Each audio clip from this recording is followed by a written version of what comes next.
పెద్ద కలలు కలిగిన చిన్న చీమ. పచ్చని తోటలో ఒక చిన్న చీమ ఉండేది. ఆమె పేరు చిన్ని. ఇతర చీమలంత బలంగా లేదు. అంత వేగంగా కూడా లేదు. అందుకే అందరూ ఆమెను చూసి నవ్వుకునేవారు. కాని చిన్నికి ఒక పెద్ద కల ఉంది. ఒకరోజు నేను బంగారు చక్కెర స్ఫటికం కనుక్కుంటా. ఇతర చీమలు నవ్వుతూ, నువ్వు బంగారు చక్కెర, అసాధ్యం అని ఎగతాళి చేసేవారు. చిన్ని చిరునవ్వుతో, పొట్టిగా ఉన్నా పర్లేదు, చిన్నవాళ్లే పెద్ద ప్రదేశాలు చేరగలరు అని చెప్పేది. ఒక వర్షపు ఉదయం నీళ్లలో తేలుతూ వచ్చిన ఒక ఆకు చిన్నీకి కనిపించింది. దానిపై విచిత్రమైన గీతలు. చూసేసరికి అది ఒక పటం. ప్రసిద్ధ అన్వేషక చీమ దారేదు వదిలిన పటం. అందులో ఇలా ఉంది: నీటి ప్రవాహాన్ని అనుసరించు, సాలీడు గేటు దాటుకో, అప్పుడు బంగారు చక్కెర స్ఫటిక గుహ చేరతావు.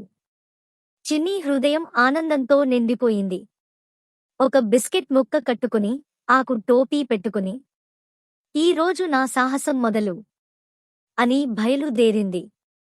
తర్వాత చిన్ని ఒక పెద్ద నదిలాంటి ప్రవాహం దగ్గర ఆగింది. మనుషులకు చిన్న గుంత, కానీ చీమలకు భారీ నది. చిన్నికి ఈదడం రాదు. అప్పుడు ఒక తిత్తిబిల్ల వచ్చి దిగింది. అతని పేరు డుగ్గు. చిన్ని, నది దాటాలా? అవును, కానీ నాకు భయం. డుగ్గు నవ్వి తన తోకను జారజార పెట్టాడు. ఎక్కిపో, నేను తీసుకెళ్తా. చిన్ని బిగిగా పట్టుకుని ఎక్కింది. కంటికి రెప్పవేసేలోపే నది దాటింది. నీ సహాయం ఎన్నటికీ మర్చిపోను డుగ్గు అని వంగి నమస్కరించింది. అడవి లోపలికి వెళ్తుంటే మెరిసే వెండి తీగలతో చేసిన భారీ సాలీడు వల గేటు వచ్చింది. అక్కడి నుండి ఒక పెద్ద సాలీడు వచ్చాడు. నా గేటు దాటి ఎవరు వస్తున్నారు అని ఘోషించాడు. చిన్ని వణికిపోయింది. కాని ధైర్యంగా మాట్లాడింది. నేను చిన్ని, బంగారు చక్కెర స్ఫటికం కోసం వచ్చాను. సాలీడు పెద్దగా నవ్వాడు. ఎంతోమంది ప్రయత్నించారు, ఎవ్వరూ తిరిగి రాలేదు. చిన్ని నమస్కరించి చెప్పింది, కాని నాకు విశ్వాసం ఉంది. సాలీడులు కూడా మంచి మనస్సు కలవాళ్లే. సాలీడు ఆశ్చర్యపోయాడు. ఎవ్వరూ ఇలా మంచి మాటలు చెప్పకపోవడంతో అతను ఒక సురక్షితమైన ఓపెన్ వల మార్గం నిర్మించాడు. వెళ్ళు చిన్ని, నీ మనస్సు నీకు మార్గం చూపుతుంది. చిన్ని నెమ్మదిగా దాటుతూ, ధన్యవాదాలు, దయ ఎప్పుడూ గెలుస్తుంది అని చెప్పింది. ముందు ఒక దీర్ఘమైన అంధకార సొరంగం. చిన్నీకి భయం వేస్తోంది. అప్పుడు ఒక్కసారిగా, నా నిశ్శబ్దం ఎవరు భంగం చేస్తున్నారు అని ఒక స్వరం. ఒక మినుగురు పురుగు వెలిగింది. అతని పేరు బుంటో. ఎందుకు ఒంటరిగా ప్రయాణం చేస్తున్నావు చిన్ని? ఆమె కథ మొత్తం చెప్పింది. బుంటో సొరంగాన్ని వెలిగించి పక్కన నడిచాడు. జ్ఞాపకం పెట్టుకో, ధైర్యంగా నడిచే వారికి వెలుగు ఎప్పుడైనా రావచ్చు అని చెప్పాడు. చివరకు చిన్ని ఒక బంగారు కాంతులతో మెరిసే గుహకు చేరుకుంది. అందులో పెద్దగా మెరుస్తున్నది బంగారు చక్కెర స్ఫటికం.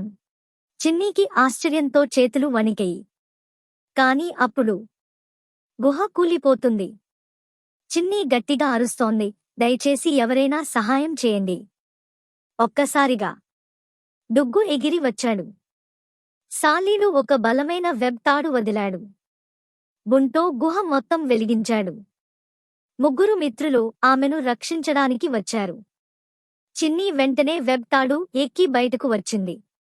చిన్ని కన్నీళ్లతో, నేను మీ దయను ఎప్పుడూ మర్చిపోలేను అంది. డుగ్గు నవ్వుతూ, నువ్వు దయని నమ్మావు చిన్ని, అందుకే దయ నీతో తిరిగి వచ్చింది అని చెప్పాడు.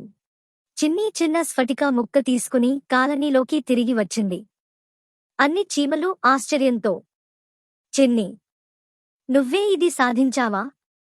చిన్ని చిరునవ్వుతో, బలం కాదు, పరిమాణం కాదు, ధైర్యం, దయ, మంచి మిత్రులు, ఇవే నిజమైన శక్తులు అని చెప్పింది. రాణి చీమ ప్రకటించింది. ఈ రోజు నుంచి చిన్ని మన అధికారిక అన్వేషక చీమ. అన్ని చీమలు చప్పట్లు కొట్టాయి. చిన్ని మాత్రం స్ఫటికాన్ని చూసి మృదువుగా, చిన్నదైనా చాలు, చిన్నవాళ్లు పెద్ద అద్భుతాలు సృష్టించగలరు అని చెప్పింది. నీతి: దయ ఎప్పుడూ తిరిగి వస్తుంది. ధైర్యంకి పరిమాణంతో సంబంధం లేదు. ఇతరులు నమ్మకపోయినా మనం మనపై నమ్మకం పెట్టుకోవాలి. చిన్నవాళ్లు కూడా పెద్ద విజయాలు సాధించగలరు. మీకు మా వీడియో నచ్చినట్లయితే please like, share and subscribe to my channel. ఒక రోజు అమ్మమ్మ తాతయ్య చెప్పిన కథలు.